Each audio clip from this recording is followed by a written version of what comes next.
The importance of flashing is often minimized and its installation is sometimes ignored, especially in poor roofing installations.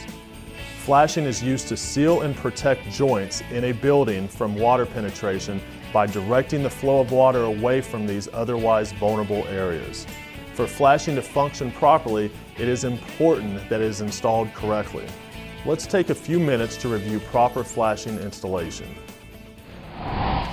When the roof planes butt against vertical walls or chimneys, metal flashing must be placed over the end of each course. This procedure is called step flashing. In this situation, step flashing performs better than solid continuous flashing because it ensures a waterproof seal at these critical areas. Overall, step flashing is the most time-tested and proven way to flash a roof-to-wall transition. The metal flashing strips used for step flashing are rectangular, typically 10 inches wide and 2 inches longer than the exposed area of the roof shingle. For typical 5-inch shingle exposure, use a 10-inch by 7-inch piece of flashing. GAF has several shingles that are much wider than standard shingles. Some of these shingles measure 17 inches wide by 40 inches long.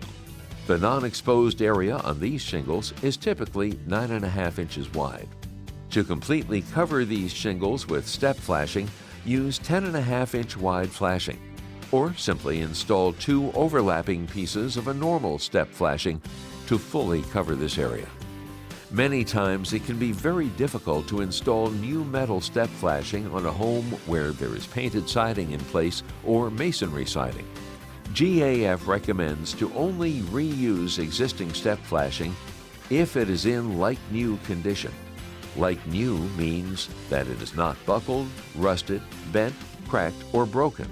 In all cases, it is best, if possible, to install new step flashing.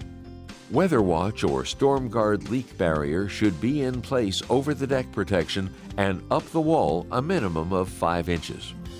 Place the first step flashing strip over the end of the starter course shingle and secure the step flashing to the roof with 2 nails. Don't nail through the flashing to the wall because the flashing needs to be able to move with any deck and building movement. Next, apply the first course of shingles up to the wall and position the second flashing strip over the shingle. The non-exposed area of the shingle in the second course should be completely covered by the step flashing. Continue this process to the top of the roofing area.